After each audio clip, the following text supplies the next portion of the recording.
tertera di situ belum pasti bisa diterapkan dalam kehidupan kita mungkin ya. Tetapi setidaknya kita punya gambaran apa yang bisa kita lakukan. Dalam satu keterangan di dalam kitab Fathul Qorib bab nafkah.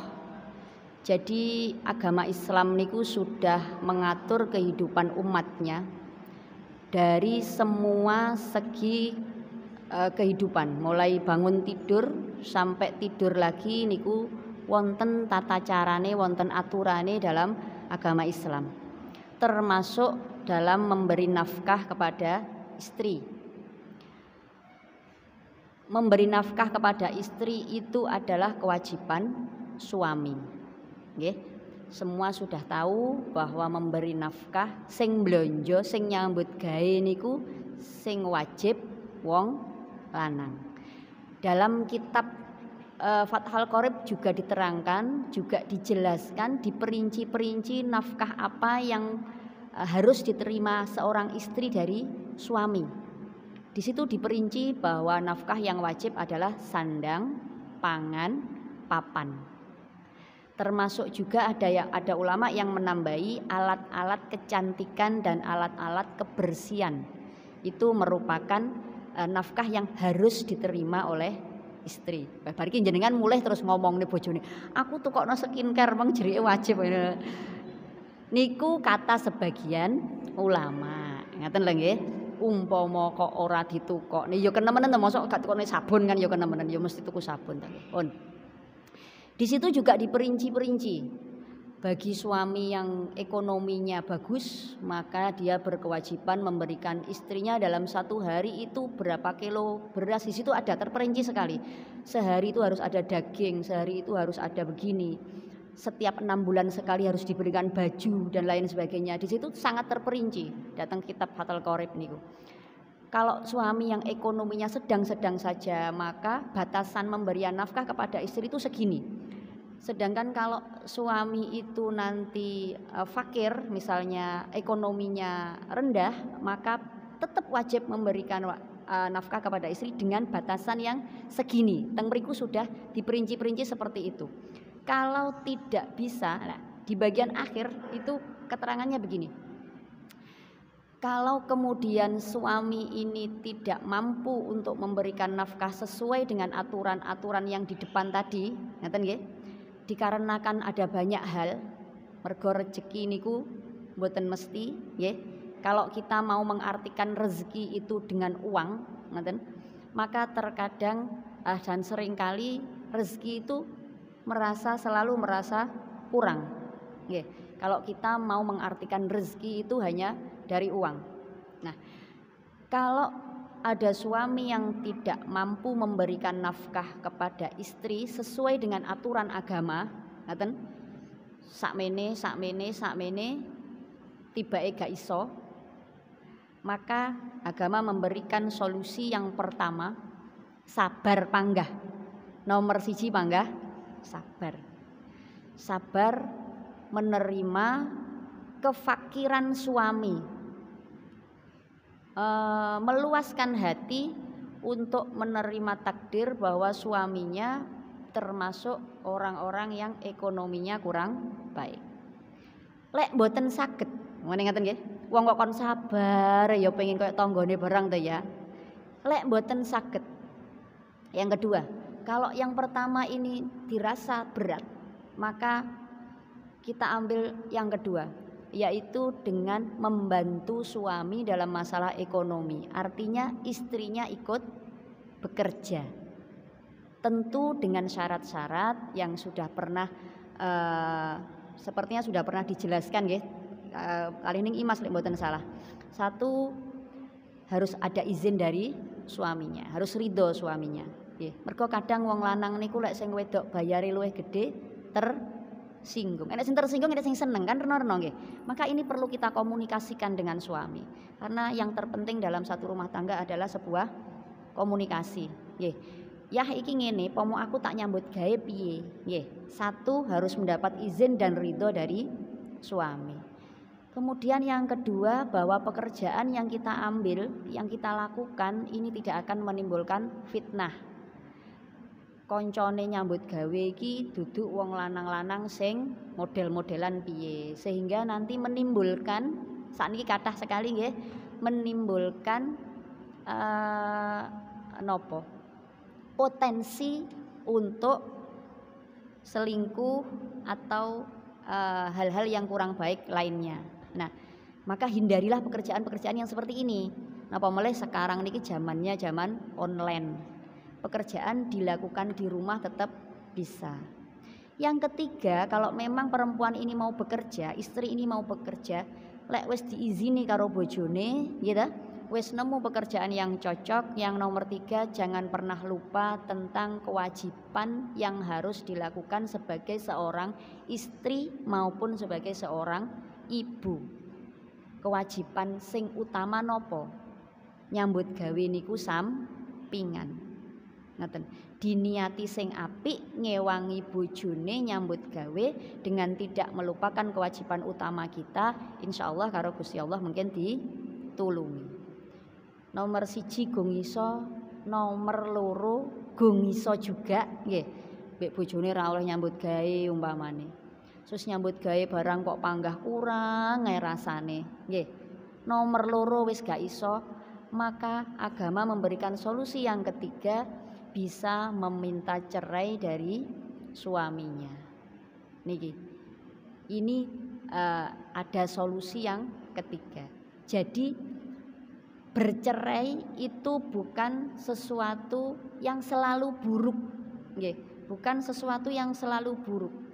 Rumah tangga itu memang perlu dipertahankan, tapi ada kalanya satu situasi yang menyebabkan kita itu harus bercerai. Jadi bercerai ini hukumnya norno, ada yang sunnah, ada yang wajib, ada yang haram penorno. Yang wajib itu bagaimana? Bojone ngamplengan misalnya, bojone ora tahu memberikan nafkah selama 6 bulan omone, medit, bojone medit. Lek wong biyen lek ngarani bojone cupar, nggih, bojone cupar. Bojone tukang selingkuh umpamanya, atau dan lain sebagainya, penyebab-penyebab yang memang diizinkan oleh agama untuk bercerai, maka ini boleh saja bercerai. Dalam Al-Quran dikatakan wa iyyatafarraqa yughnillahu kullan min sa'atihi wa kana Allahu wasi'an hakima. Kalau memang dalam sebuah rumah tangga itu sudah tidak bisa dipertahankan, ngaten nggih, jalan satu-satunya adalah bercerai, monggo. Siapa tahu dari bercerai ini, kata Al-Quran, yughnillahu kullan min sa'atihi, Allah akan memberikan kekayaan pada masing-masing mantan suami istri ini. Kekayaan itu bisa jadi rezekine luweh lancar, bisa jadi sama-sama mendapatkan pasangan yang lebih baik. Ngaten. Jadi menawi pertanyaane jenengan itu dari 3 ini nggak ada, aku sabar gak iso nyambut gawe ya wis panggah, wis nyambut gawe panggah kurang, tapi aku ya mau pegatan karo bojoku, ngoten nggih. Aku ya mau pegatan karo bojoku. Monggo kita amalkan beberapa dawuh-dawuhnya ulama seperti sing akeh maca sholawat. Niku ikhtiar kita, nggih, niku ikhtiar kita. Sing akeh lek maca surat Waqiah, sing akeh lek salat duha. Sapa ngerti umpama kok awake dhewe niki merasa ekonominya kurang, dengan kita mengamalkan itu sok anak putune diparingi ekonomi sing tata. Kadang rezeki itu tidak datang ke kita, tapi datangnya ke anak turun kita. Nah, niku nggih satu rezeki juga, anak putune awake dhewe mboten ngrepoti awake dhewe pas tuwek, tidak menjadi beban masyarakat, tidak menjadi beban orang lain, itu sudah menjadi satu rezeki yang luar biasa. Ngaten nggih Ibu? Kula mungkin lek kon solusine napa kula gak ngerti. Nggih niku solusine. Insyaallah ngaten niku.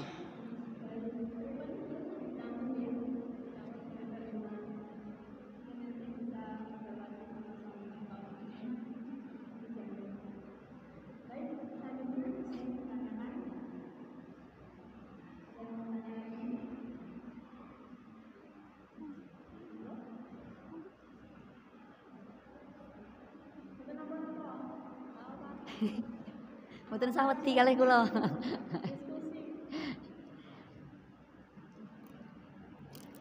Bu, panjenengan misalnya mboten ngomong nih masalah rumah tangga nggih mboten napa-napa. Kula niku lek dicurhati masalah rumah tangga niku ndredeg sakjane niku. Misale jenengan gak usah, "Bu, kula kok gak oleh-oleh jodoh nggih mboten napa-napa." Ngoten lho nggih, mboten usah curhat masalah rumah tangga nggih mboten napa-napa.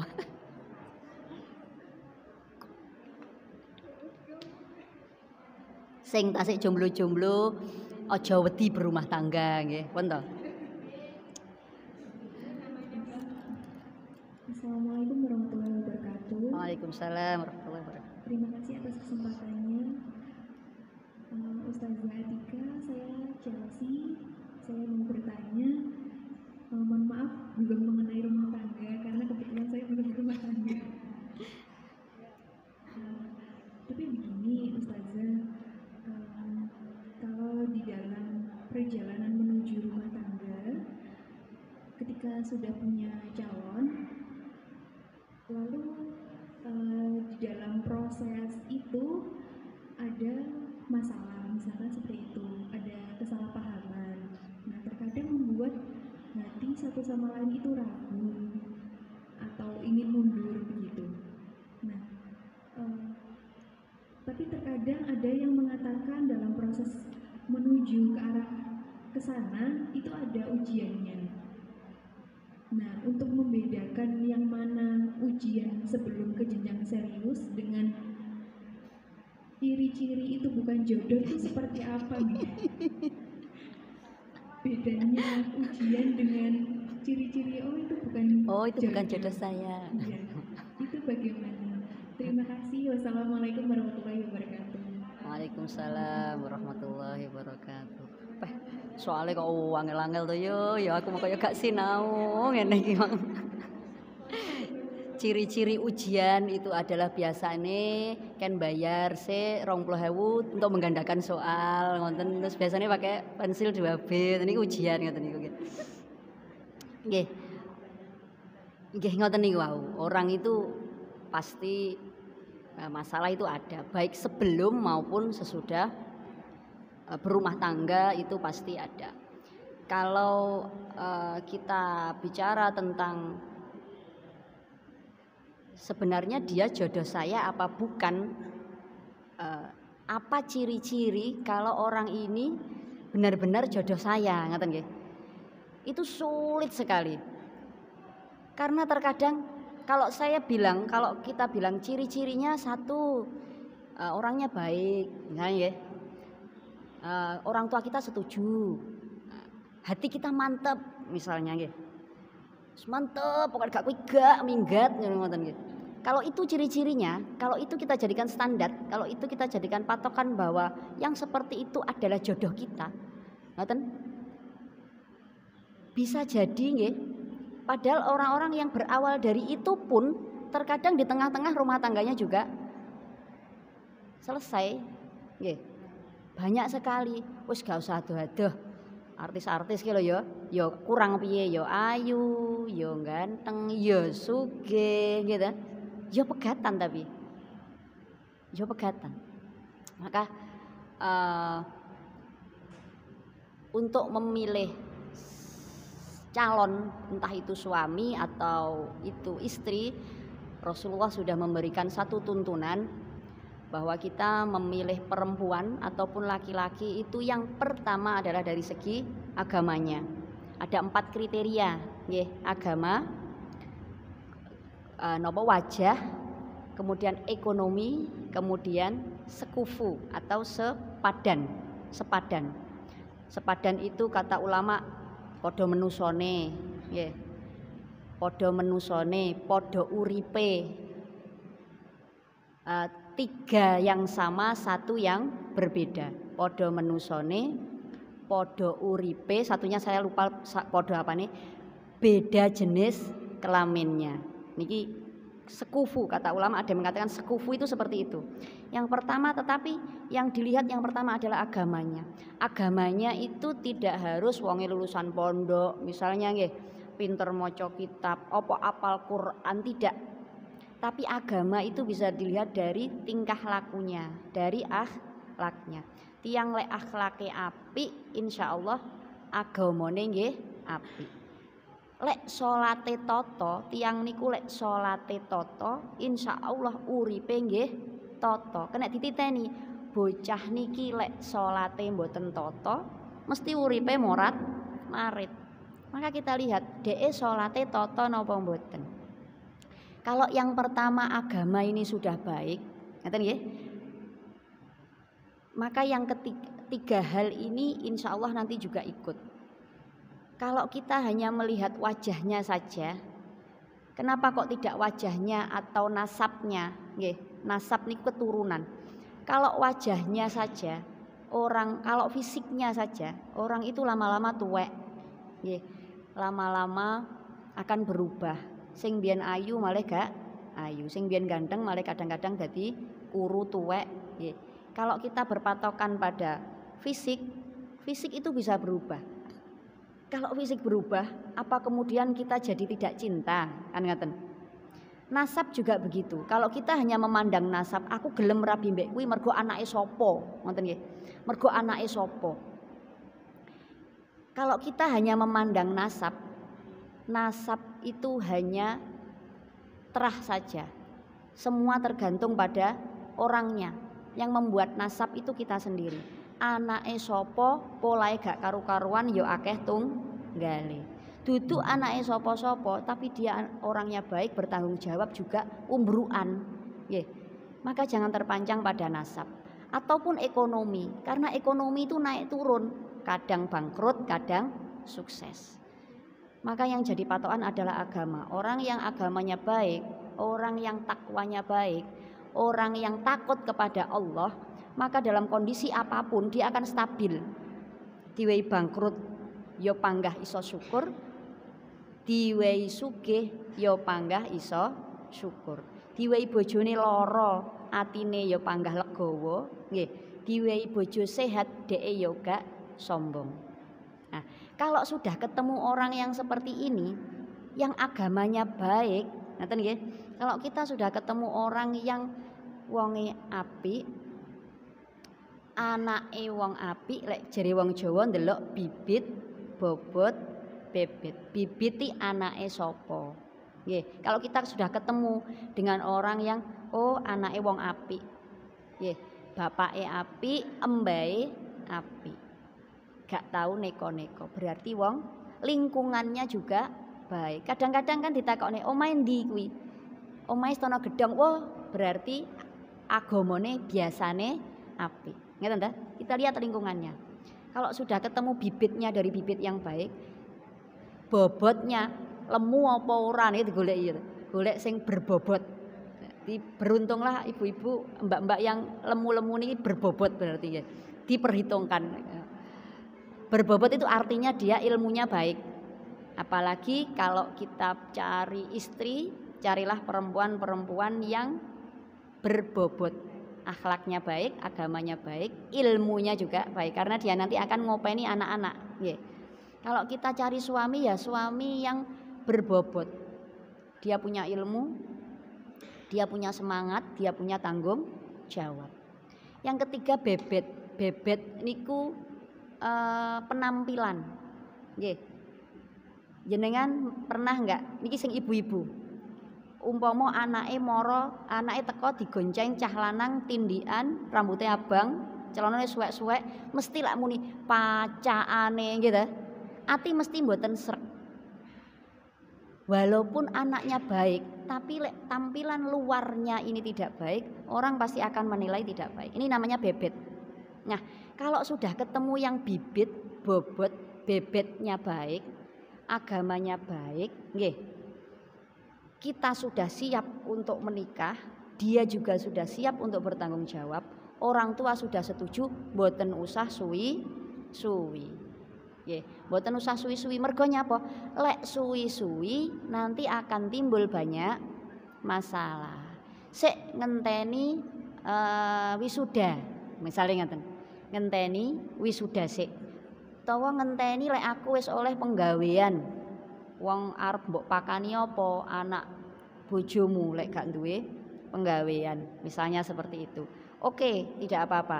asalkan dalam perjalanannya masing-masing tetap bisa menjaga diri, tetap bisa membatasi diri untuk tidak melewati syariat-syariat Islam. Sakniki mergane wong pacarane mboten koyok kula jaman biyen, gitu. Biyen arep gandengane wedi. Lah sakniki pangkon-pangkonane gitu. Tuwekan dindi gak karu-karuan, kadang gak mulih gonceng-goncengan. Bisa enggak apa meneh jerike lek wis lamaran. Katanya kalau sudah lamaran itu sudah tunangan, nggih. Kalau sudah tunangan itu artinya sudah separuh jalan menuju kehalalan. Digandeng wis oleh, dirangkul wis oleh, kadang dijak nginep wis oleh. Nah, bisa enggak kira-kira menahan ini? Kalau dalam waktu menunggu tidak bisa menahan, lebih baik disegerakan untuk menikah. Membicarakan tentang masalah, baik sebelum maupun sesudah, masalah itu pasti ada. Tetapi kalau masalah itu kalau sudah menjadi suami istri, masalah itu bisa kita selesaikan bersama. Jadi pertanyaannya, bagaimana kita membedakan antara ini masalah, ini harus kita pertahankan, atau kita harus mundur, ngaten nggih? Atau kita harus mundur, bagaimana kita menentukan sikap kalau ketika belum menikah kita punya masalah dengan calon pasangan kita. Jawaban saya pribadi ya, kula pribadi sampai saat ini kalau kula gak ada masalah dalam rumah tangga, tunggal sing kula cekeli. Sing penting dia tidak kita harus punya satu prinsip. Prinsipnya apa? Prinsipnya jenengan apa? Kalau saya prinsipnya sing penting dhek sik wedi karo Gusti Allah niku pun cukup lek bagi saya nggih. Sehingga apapun masalahnya dhek sik gelem salat, dia masih mau beribadah yang baik, dia masih takut dengan Allah, itu salah satu ciri yang menurut saya masih bisa dipertahankan.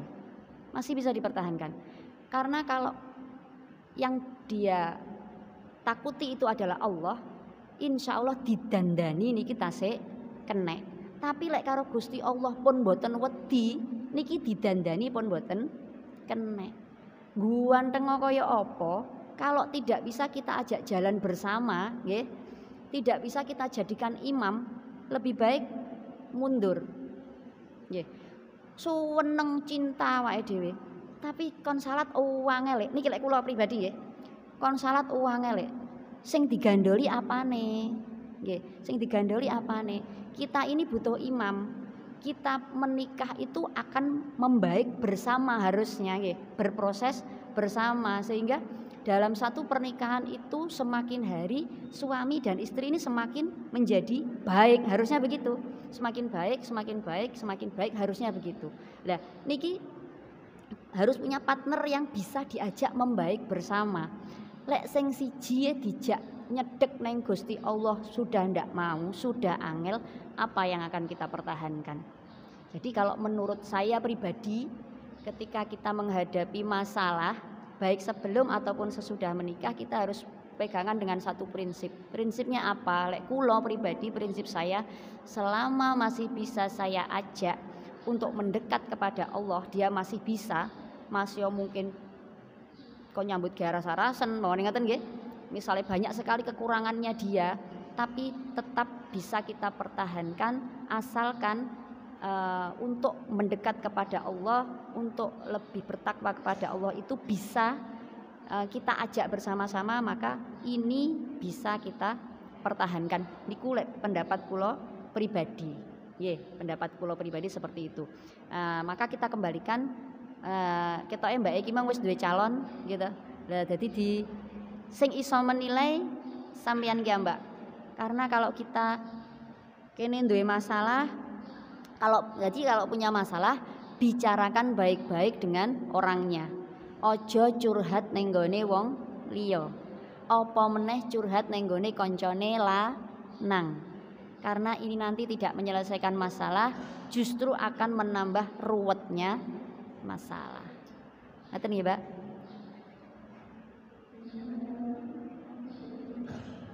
sudah cukup. Terima kasih Ustazah.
Assalamualaikum warahmatullahi wabarakatuh.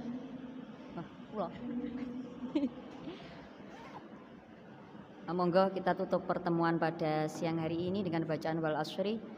Mugi-mugi kita semua diparingi kemudahan untuk mengamalkan ilmu-ilmu yang kita dapat pada pagi hari ini. Bismillahirrahmanirrahim. Wal asri innal insana lafi khusrin illal ladzina amanu wa 'amilus solihati wa tawassaw bil haqqi wa tawassaw bis sabr. Bismillahirrahmanirrahim. Wal asri innal insana lafi khusrin illal ladzina amanu wa 'amilus solihati wa tawassaw bil haqqi wa tawassaw bis sabr. Bismillahirrahmanirrahim. Wal asri innal insana lafi khusrin illal ladzina amanu wa 'amilus solihati wa tawassaw bil haqqi wa tawassaw bis sabr. Kita tutup dengan doa penutup majelis ya. Bismillahirrahmanirrahim. Subhanakallahumma wa bihamdika asyhadu an la ilaha illa anta astaghfiruka wa atubu ilaik. Subhanakallahumma wa bihamdika asyhadu an la ilaha illa anta astaghfiruka wa atubu ilaik. Subhanakallahumma wa bihamdika asyhadu an la ilaha illa anta astaghfiruka wa atubu ilaik.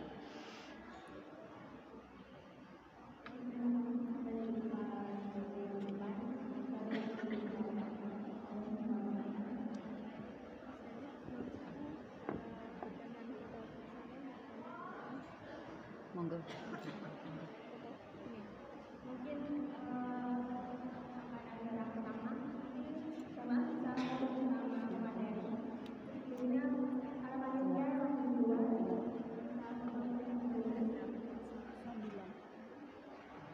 Monggo jemaah kang ngersakaken foto kalih Ustazah Atika merapat ya. Biasanya ngoten. Monggo karena